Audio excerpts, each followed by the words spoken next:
Livro A Coragem de Ser Imperfeito, de Brené Brown. Capítulo 1. Escassez. Por dentro da cultura de não ser bom o bastante.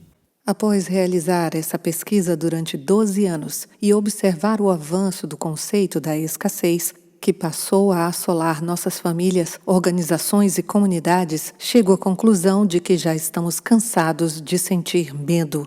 Nós queremos viver com ousadia. Durante uma das minhas palestras, uma mulher da plateia comentou: "As crianças de hoje se acham muito especiais. O que está transformando tantas pessoas em narcisistas?" Sinto certa tristeza quando vejo como o termo narcisismo vem sendo usado. O Facebook é tão narcisista porque as pessoas acham que o que elas estão fazendo é tão importante. As crianças são tão narcisistas. É sempre eu. Meu chefe é narcisista demais. Ele se acha melhor do que todo mundo e está sempre rebaixando os outros. E enquanto os leigos usam narcisismo como um diagnóstico que serve para tudo, desde a arrogância até o comportamento rude, os pesquisadores e os profissionais ligados à saúde física e mental estão testando a elasticidade do conceito de todas as formas imagináveis. Recentemente, um grupo de pesquisadores fez uma análise em 3 décadas de canções que chegaram ao topo das paradas de sucesso. Eles registraram uma tendência estatística significativa para o narcisismo e a hostilidade na música popular. Em consonância com a hipótese, encontraram uma diminuição expressiva do uso de nós e nosso e o aumento do uso de eu e meu.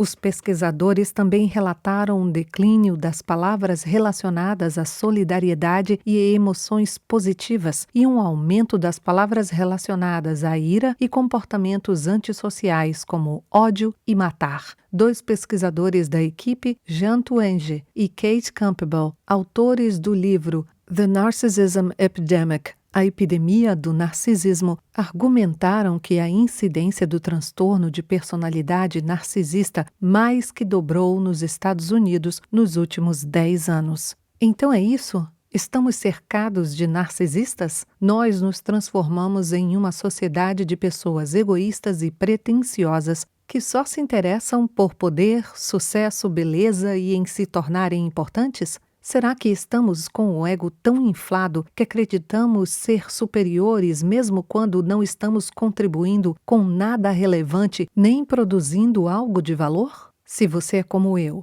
provavelmente está refletindo um pouco e pensando: sim, o problema é exatamente esse. Não comigo, é claro, mas em termos gerais. Essa parece ser mesmo a situação.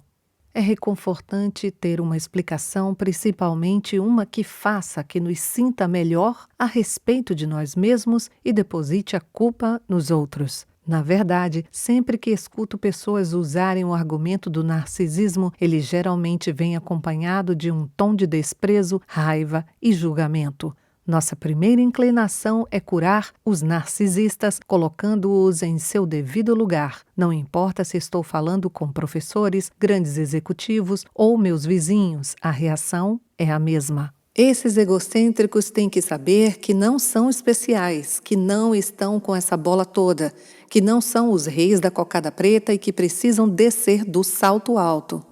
O tema do narcisismo penetrou tanto na consciência social que a maioria das pessoas o associa, corretamente, a um padrão de comportamento que inclui ideias de grandeza, uma necessidade gritante de admiração e falta de empatia. O que quase ninguém compreende é que todo o nível de gravidade nesse diagnóstico está determinado pelo medo da humilhação. O que significa que não consertamos o narcisismo de alguém, colocando a pessoa no lugar dela e lembrando-a de suas imperfeições e de sua mediocridade. A humilhação está mais para a causa desses comportamentos do que para a cura. Analisando o narcisismo pelas lentes da vulnerabilidade. Diagnosticar e rotular pessoas cujas batalhas são mais contextuais ou adquiridas do que genética ou orgânica é com frequência bem mais prejudicial do que útil para a cura e a mudança. Catalogar o problema colocando o foco em quem as pessoas são, em vez de nas escolhas que elas estão fazendo, deixa todo mundo isento. Que pena, eu sou assim. Como acredito que devemos responsabilizar as pessoas por seus comportamentos, não estou falando aqui de culpar o sistema, mas de entender as causas para que seja possível lidar com os problemas. Costuma ser útil identificar modelos de comportamento e entender o que eles podem indicar, mas isso é bem diferente de ser definido por um diagnóstico, algo que, como mostra a minha pesquisa, geralmente aumenta o medo da vergonha e impede as pessoas de procurarem ajuda.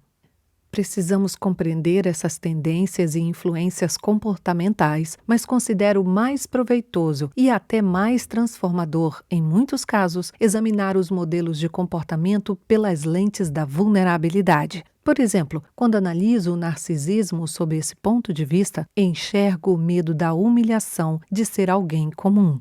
Identifico o receio de nunca se sentir bom o bastante para ser notado, amado, aceito, ou para perseguir um objetivo. Algumas vezes, o simples ato de humanizar problemas lança uma luz importante sobre eles, luz que muitas vezes se apaga no minuto em que o rótulo estigmatizante lhe é lançado. Essa nova definição de narcisismo traz muita clareza e ilumina tanto a fonte do problema quanto suas possíveis soluções. Consigo ver com nitidez como e por que cada vez mais pessoas se esforçam para tentar acreditar que são suficientemente boas. Percebo uma mensagem subliminar por todos os lugares dizendo que uma vida comum é uma vida sem sentido. E noto como as crianças que crescem num ambiente de reality shows, culto à celebridade e mídia social sem controle, podem absorver essa mensagem e desenvolver uma visão de mundo completamente distorcida. O meu valor é dado pela quantidade de pessoas que curtem minhas postagens no Facebook ou no Instagram. Pelo fato de sermos todos suscetíveis à propaganda de massa que deflagra tais comportamentos, essa nova lente de observação remove a oposição, nós versus aqueles malditos narcisistas. A vontade de acreditar que o que estamos fazendo tem importância é facilmente confundida com o estímulo para sermos extraordinários. É sedutor usar o parâmetro do culto à celebridade para medir a significância ou insignificância de nossas vidas.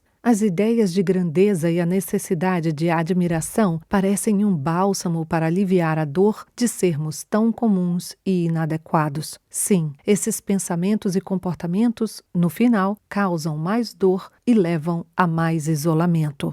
Porém, quando estamos sofrendo e o amor e os relacionamentos estão pesando na balança, nós nos agarramos àquilo que parece nos oferecer maior proteção. Certamente existem situações em que o diagnóstico pode ser necessário para que o tratamento correto seja encontrado, mas todo mundo também pode ser beneficiado pela abordagem dos conflitos através das lentes da vulnerabilidade. Sempre é possível aprender alguma coisa quando consideramos as questões a seguir. 1. Quais são as mensagens e as expectativas que definem a sociedade em que vivemos? Como a cultura social influencia nossos comportamentos? 2. De que maneira as dificuldades que enfrentamos produzem comportamentos cujo objetivo principal é nos proteger? 3. Como nossos comportamentos, pensamentos e emoções estão relacionados à vulnerabilidade e à necessidade de um forte sentido de valorização? Voltando à problemática anterior, sobre estarmos ou não cercados de pessoas com transtorno de personalidade narcisista, acredito que exista uma poderosa influência social em ação agora mesmo, e que o medo de ser comum faça parte dela. Mas tenho certeza de que a resposta está em uma camada mais profunda. Para encontrar a fonte, devemos passar longe da linguagem abusiva e estigmatizante. Se ampliarmos a perspectiva, a visão muda. Sem perder de vista os problemas que viemos discutindo, podemos enxergá-los como parte de um quadro maior. Isso nos permite identificar perfeitamente a maior influência cultural da nossa época, o contexto capaz de explicar o que todos identificam como uma epidemia de narcisismo.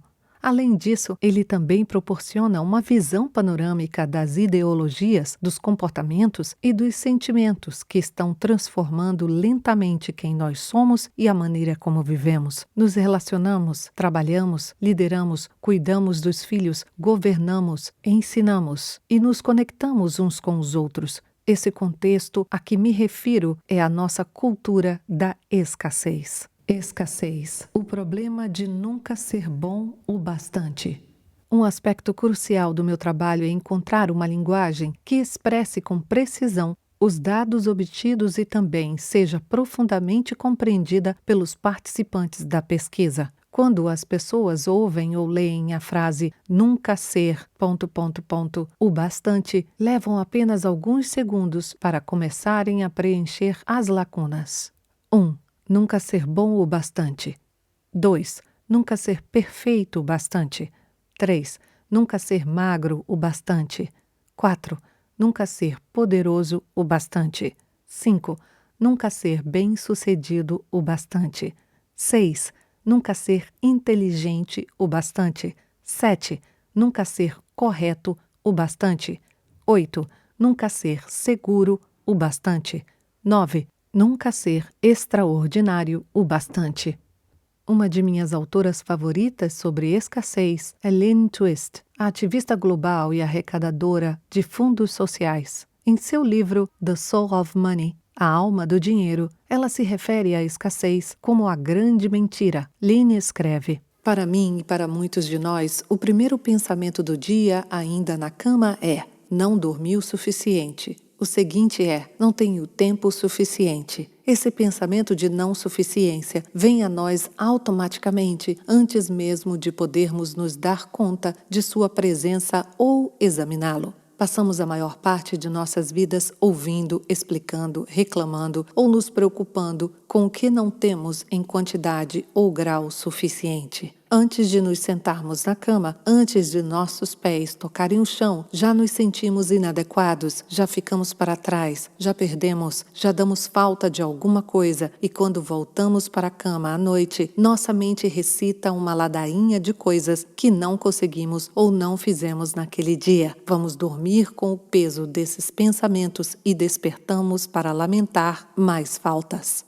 Essa situação interna de escassez, essa tendência mental à escassez, habita no âmago do ciúme, da cobiça, do preconceito e de nossas interações com a vida. A escassez, portanto, é um problema de nunca ser ou ter o bastante. Ela triunfa em uma sociedade onde todos estão hiperconscientes da falta. Tudo, de segurança e amor até dinheiro e recursos, passa por uma sensação de inadequação ou falta. Gastamos uma enormidade de tempo calculando quanto temos, não temos, queremos ou poderemos ter, e quanto todos os outros têm, precisam e querem ter.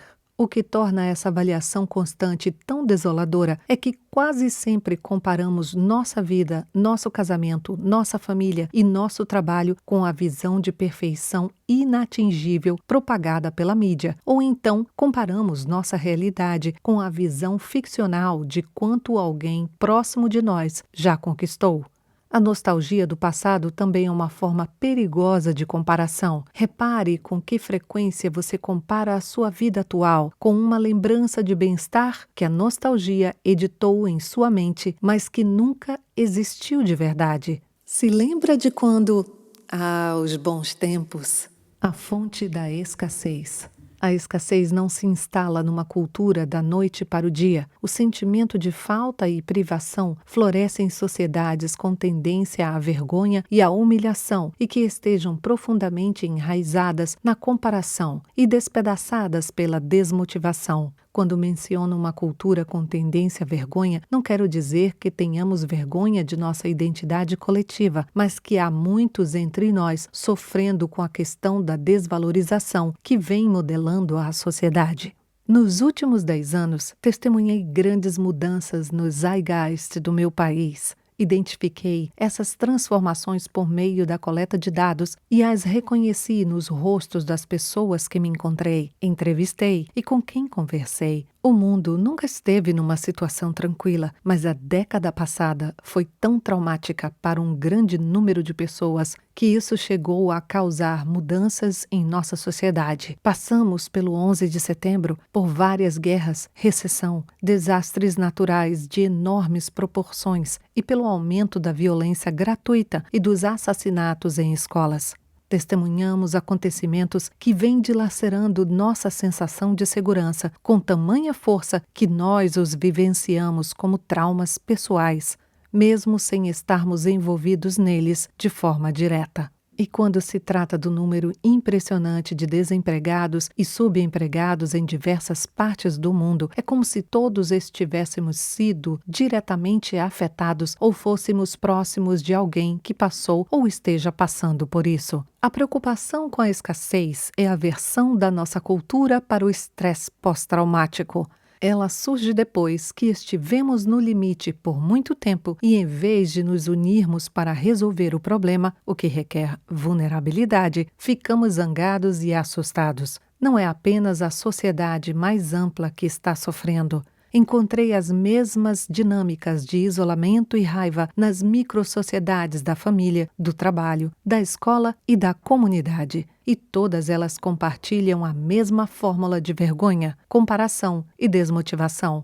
A escassez encontra terreno fértil nessas condições e as perpetua até que uma massa crítica de pessoas começa a fazer escolhas diferentes e a remodelar os contextos menores a quem pertencem. Um modo de pensar sobre os 3 componentes da fórmula da escassez e a maneira como eles influenciam a sociedade é refletir sobre as questões a seguir. Enquanto estiver lendo as perguntas, tenha em mente todos os ambientes ou sistemas sociais dos quais você faz parte, seja em sala de aula, em família, na comunidade ou talvez em sua própria equipe de trabalho.